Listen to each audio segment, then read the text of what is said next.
silent and empty. No leaves to rustle, no grasses to whisper. These vast parched lands are the deserts. Dry as dust, racked with heat, the wastelands of our imagination. And yet, the deserts are very much alive. Even in the driest, hottest deserts, life has found a foothold.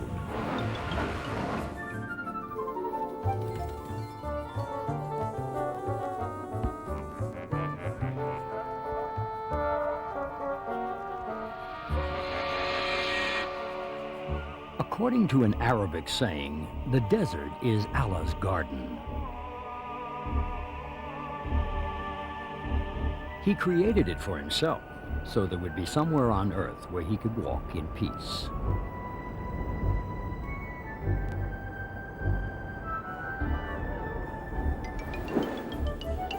The desert is for those who like a challenge. It's a war against the elements. Each day's survival is a battle.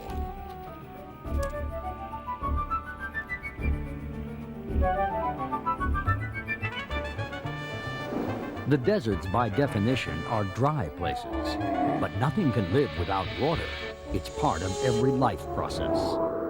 All living things consist largely of this vital resource. This is the desert survivor's greatest challenge, to find water where it doesn't seem to exist.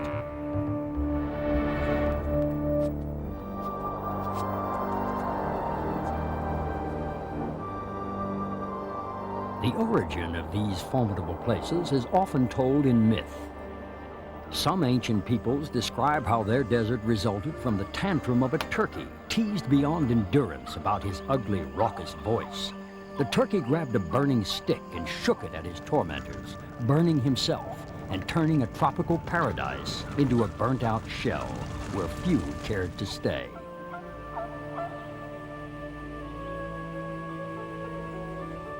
A desert is defined as a place averaging less than 10 inches of rain per year.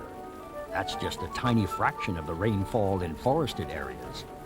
Almost 1/3 of the Earth's land surface is arid, but we're a wet planet. Most of the globe is covered in water. Why then do we have so many deserts? The answer blows in the wind.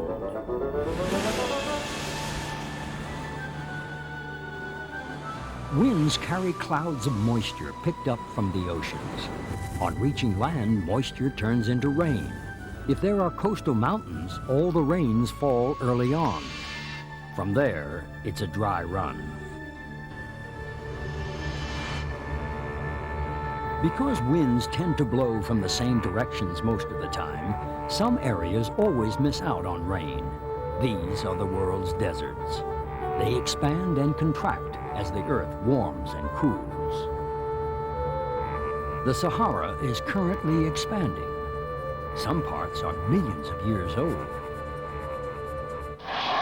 But only 10,000 years ago, there were elephants and rhinos living in the central Saharan highlands.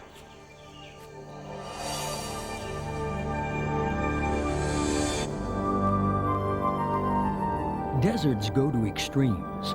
After sunset, the day's burning heat disperses into the cloudless skies.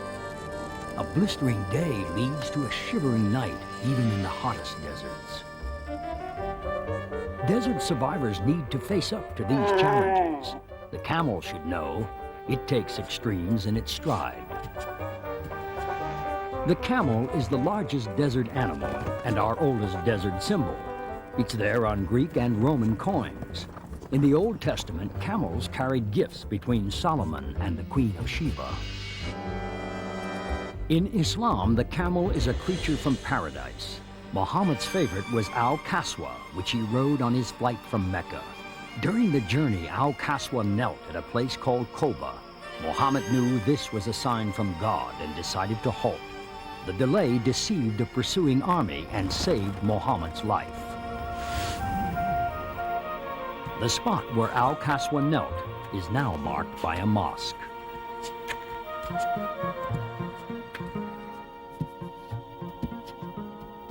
The baking desert is a familiar image. But far away from the equator, the heat of summer gives way to a bitter winter. In the Asian Gobi Desert, the temperature drops to minus 40 degrees Fahrenheit, and the Mongolian desert stays below freezing for half the year. In cold deserts, life must be able to go from oven to freezer. A warm overcoat helps keep out the winter chill. These South American alpacas have thick, soft coats. In Inca times, only people of royal blood were allowed to wear the most luxurious wool of all, from the alpaca's relative, the vicuña.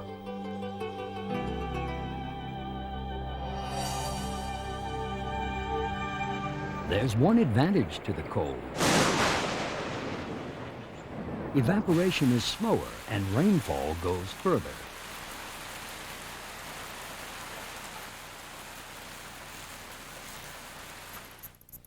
More vegetation means more food for grazing animals. Desert plants may not look too tempting. They're tough, but they're quickly snapped up. It's possible for a large animal to find a square meal in cold deserts, but it's not easy. Usually food is too thin on the ground to support a herd. It's a case for singles or pairs.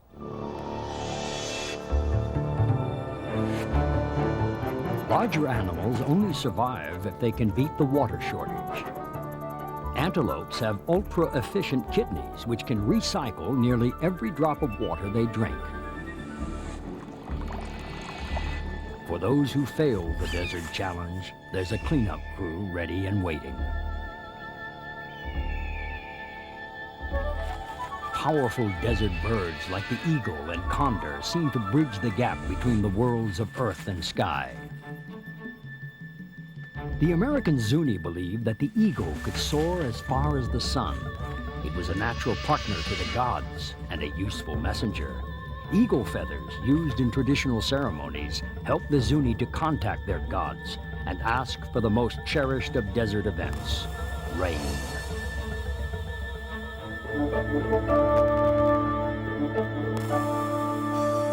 But when temperatures soar, rain quickly evaporates.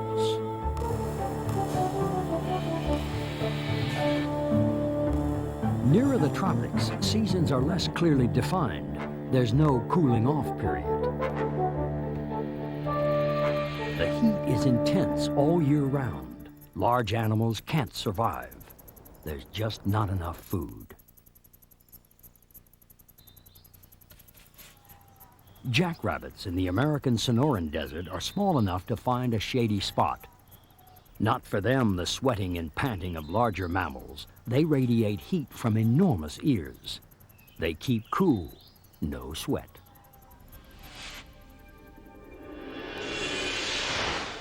Even plants need protection from the sun. Some cacti have their own sunshade, white hairs to screen their chlorophyll from damaging ultraviolet rays.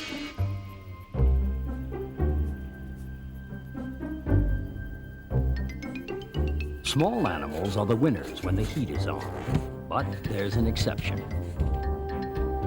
Camels were once the international courier service of Asia and the Middle East.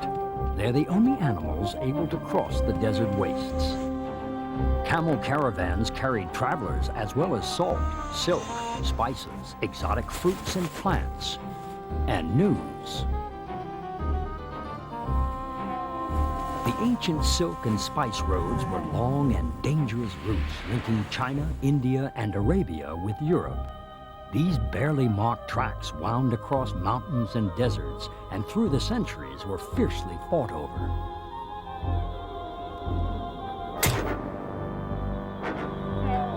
In Rudyard Kipling's Just So story, the camel was a lazy beast who looked slightly different from the animal we know today. When reproached for his faults, his only reply was, "Humph." His punishment was to spend the rest of his days working. To help him do it, he got a new profile. With his humph of stored energy, he could go for weeks without a meal break. Since those days, the camel has more than made up for his sins. Whole households are regularly carried on his back. A famous saying describes a camel as a horse designed by a committee. But in fact, the camel is a triumph of design efficiency. The camel's famous hump isn't a personal water tank, and it's not there to improve its looks. It's a backpack full of food, storing fat, up to 90 pounds of it, a powerhouse of energy. The fur coat may seem excessive, but desert nights are chilly. No desert animal wants dust and sand to get in, so when the dust swirls, the shutters go down, but the lights don't go out. These eyelids are semi-transparent, and the camel can see right through them. There's no danger of sinking for the ship of the desert. These feet have wide, flattened toes, like snowshoes. And those long legs keep the camel's body away from the heat of the desert floor. Camels aren't fussy eaters. With toughened lips and tongue, they don't need to be. They can stomach just about anything. Camels have more desert-beating tricks. They tolerate swings in body temperature that would kill other animals. After days without water, they can drink gallons in a few minutes, a death sentence for many other creatures. But even a camel tries to avoid too much exposure to heat. Penguins in cold climates huddle for warmth. Camels huddle to keep cool. So those in the middle are insulated from the midday heat.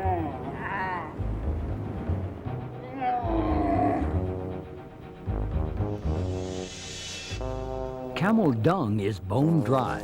It makes instant fuel for desert campfires. Of course, it does rain occasionally, even in hot deserts. The North American painted desert is marbled with different colored rock layers. When the rain comes, the colors glow, giving the desert its name. Desert rain is unpredictable, short-lived, and often violent. A whole year's rainfall may come in just one downpour. A sudden deluge can be as dangerous as it is welcome. The rushing water carries all before it.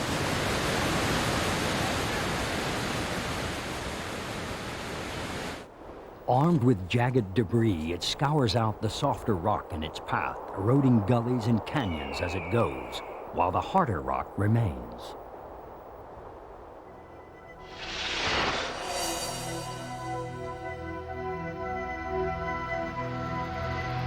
Ayers Rock in Australia is the largest monolith in the world, towering over the arid landscape around it. Its sides are eroded into deep fissures, caves, and waterholes. In Aborigine mythology, a large and dangerous serpent lives inside. When offended, it leaves the waterhole and takes the shape of a rainbow springing from the rock.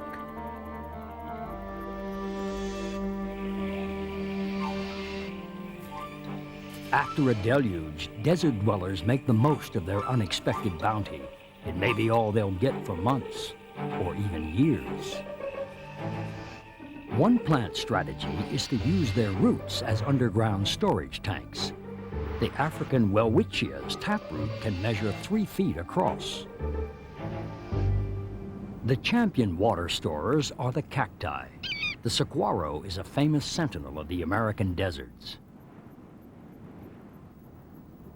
It offers a prickly perch for Harris hawks, where they take maximum advantage of the view.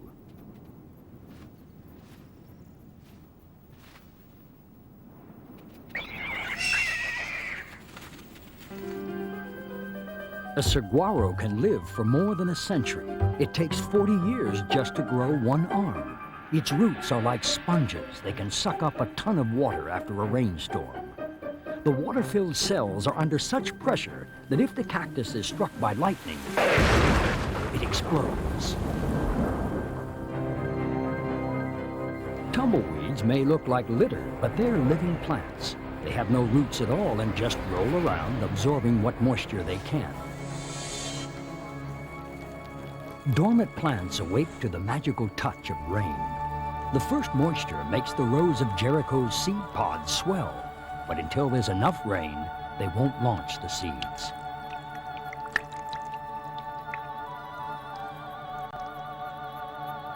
Once they're out into the world, the seeds germinate and grow within 6 hours.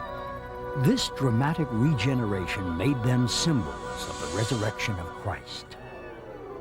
Some desert animals also seem to rise from the dead, at least in legend.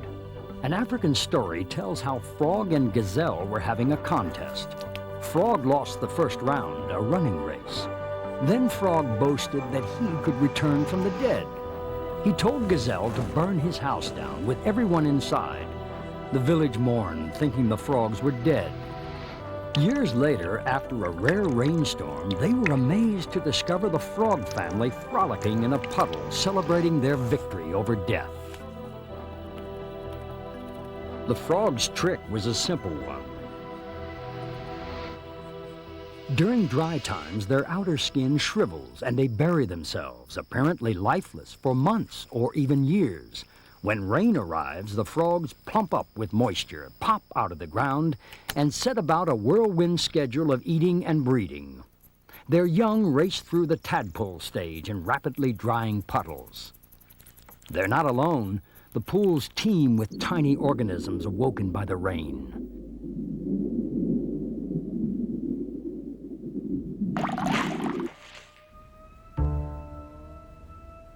In the hottest sandy deserts, like the ones in Arabia and North Africa, the desert challenge is at its toughest. Heat and dust test everything to the limit.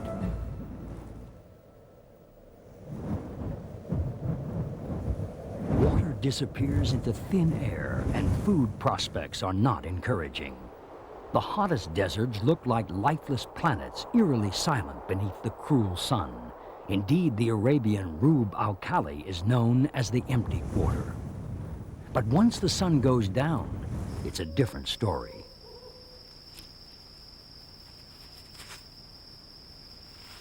These animals hide from the heat of the day, saving energy and water. Once the heat is off, the desert comes to life by the light of the moon.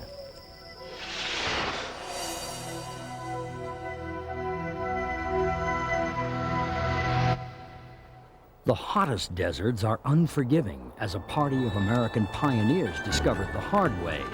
In 1849, they set out to cross the last desert barrier separating them from the Pacific coast. They reached the other side, but were trapped in a scorching valley. Many died. As the survivors emerged, one turned and said, "Goodbye, Death Valley." It's been Death Valley ever since. Finding the way is never easy in sandy deserts. Landmarks vanish in the wind.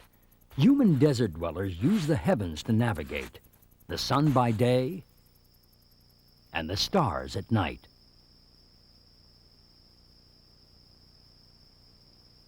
Turkestan desert nomads base their navigation on the pole star, which they call the Iron Peg. It takes a cockpit full of electronics to guide a plane across a desert, but a bird reaches its destination using only its senses.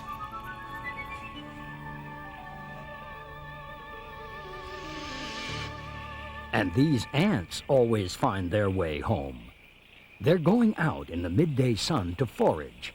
It's a good time, as few predators care to join them in the scorching heat.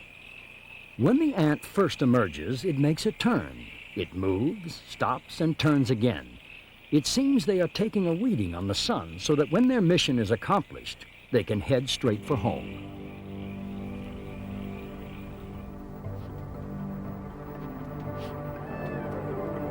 Hot desert survivors make the most of every drop of water. Insects are among the winners because their hard, waxy skin keeps moisture in.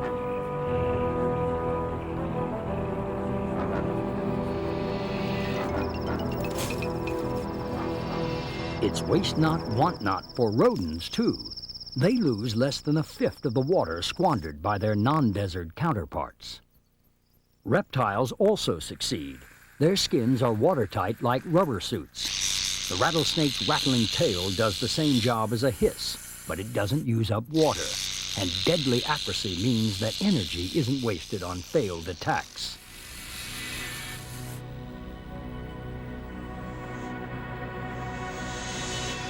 Desert animals may be small, but they pack quite a punch. The survival margins are just too narrow for second attempts.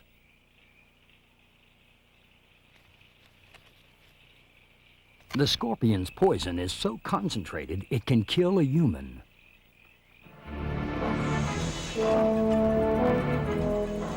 In ancient Egypt, scorpions were associated with deadly evil and darkness. The god Seth was said to carry out his murder attempts disguised as one. People stung by scorpions suspected the supernatural.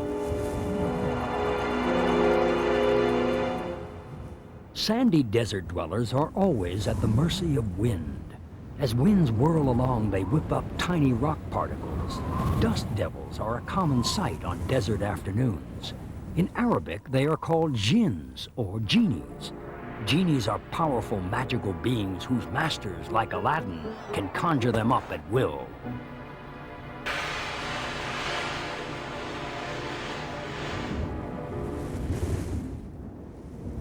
Desert winds grow with alarming speed, often to storm force. Laden with razor-sharp sand, they sweep along in blinding, choking clouds as much as a mile high, battering everything in their path.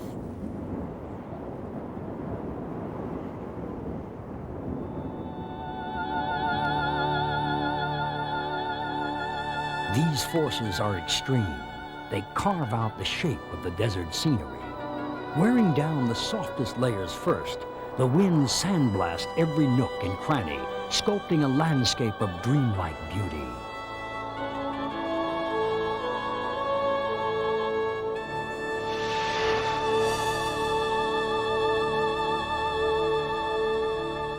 Dunes, the seas of the desert, ebb and flow constantly. They can move more than a foot a day, and much more during storms. Sand engulfs everything in its path. But it's universally seen as clean and pure. Desert Muslims are given dispensation to perform their ritual washing with sand instead of water. And sand preserves. The ancient Egyptians buried their dead in desert sand and found that the bodies remained almost lifelike. But when they buried their dead in more spectacular tombs, things went wrong.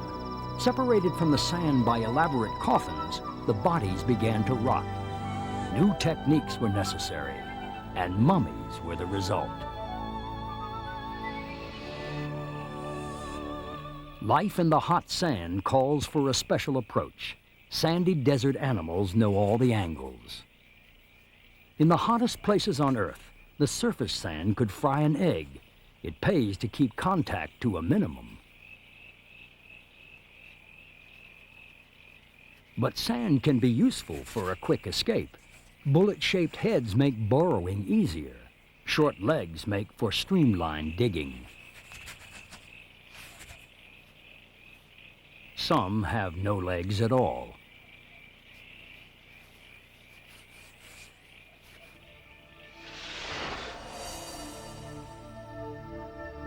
Things aren't always what they seem in the desert. A shimmering pool of water may be a cruel joke, a mirage. In Arabic, they're called Bar el-Shaitan, lakes of Satan. But it might not be a mirage. There are springs and wells in the driest of deserts. Oases draw on aquifers, bands of porous rock beneath the desert floor.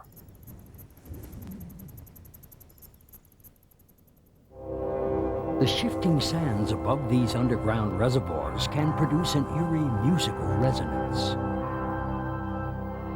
There's a singing desert in Inner Mongolia near the burial place of Genghis Khan. Local legend says that the unearthly sound is the music of magical princesses trapped in their castles under the encroaching dunes.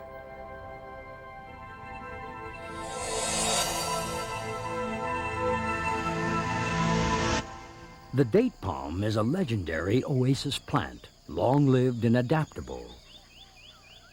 Its fruit is nutritious and portable, a staple of the traveler's diet. The date's life-giving properties seem almost miraculous. In myth, even their stones are satisfying. Chinese legend tells how a Taoist priest stopped to watch a game of chess. He became thirsty and was handed a date stone. Satisfied, he stayed to watch the game. 100 years passed without him feeling either hunger or thirst.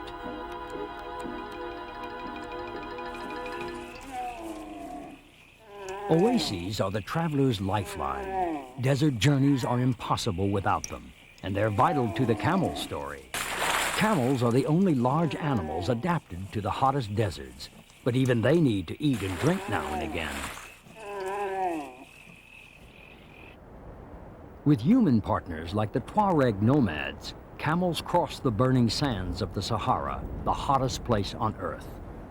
There may be several days of heat and sand between oases. They're a team. Without the camel, the Tuareg could not travel, and without the nomads, the camel would starve.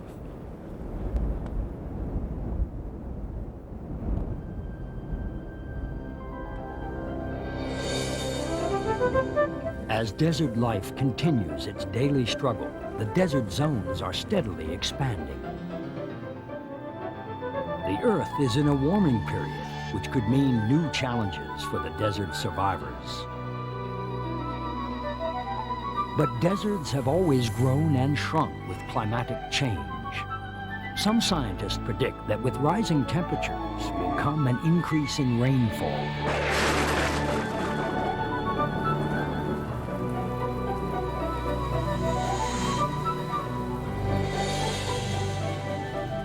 It may get warmer, but it will also get wetter. And water means life.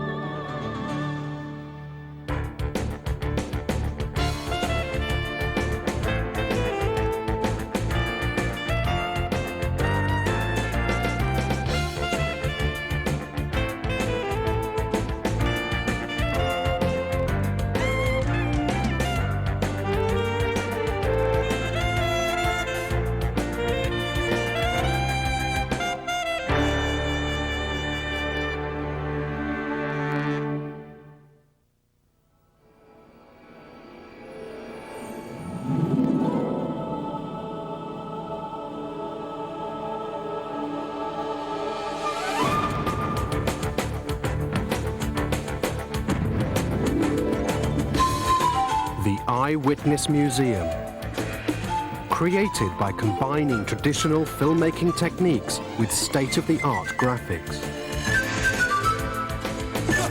stripping away the mysteries of nature and science to reveal the essence of each subject,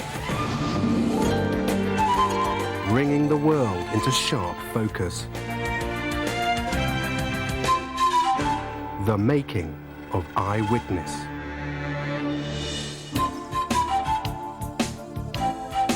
The distinct style of the Eyewitness books is the basis for each of the programs. Each half-hour episode is based on a book title. The Eyewitness book's visual style gives the program makers a starting point and a challenge. The challenge of transferring clarity and super realism into moving images and sound. Now let's take a look behind the scenes at the making of Desert. To film Eyewitness Desert, it seems sensible to ask the ship of the desert to be our star. Enter the camel. At first, she seems reluctant to come to work. Perhaps she's disappointed with the Eyewitness limousine.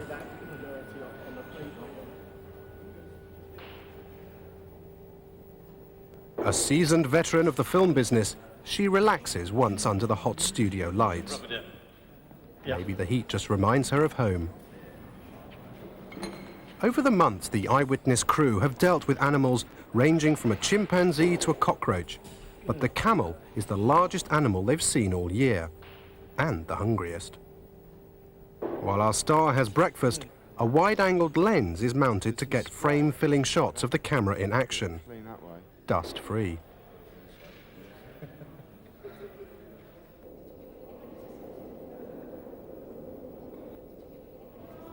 The director rehearses his shots with the crew. So it fills frame. And then come out to the right. And the grips mount the camera on a long jib.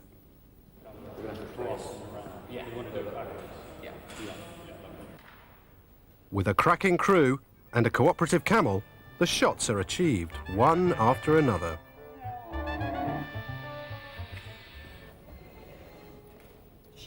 Until someone brings a sandwich on set, and our star insists on taking 5, and a bite. The crew takes advantage of the welcome break as well. But soon it's back to work. She finishes the job early and makes it home in time for supper.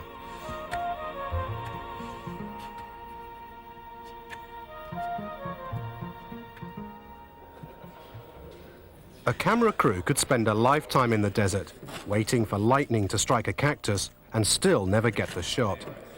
But in the Eyewitness studio, the impossible becomes reality. A scaled-down replica is made from foam and carpeting, and an explosive charge is sealed inside.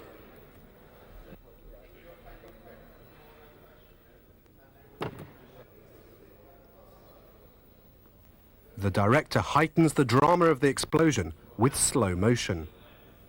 Ironically, slow motion photography requires a high-speed camera. A normal video camera is on hand for instant results. Only 2 cactus models were made, so fingers were crossed. Once the camera's up to speed, it only takes a tiny charge to trigger the explosion. The fuse doesn't come out until a lot later. Video playback reveals the results. Take 1 is a winner. Now, send it to graphics for the full effect.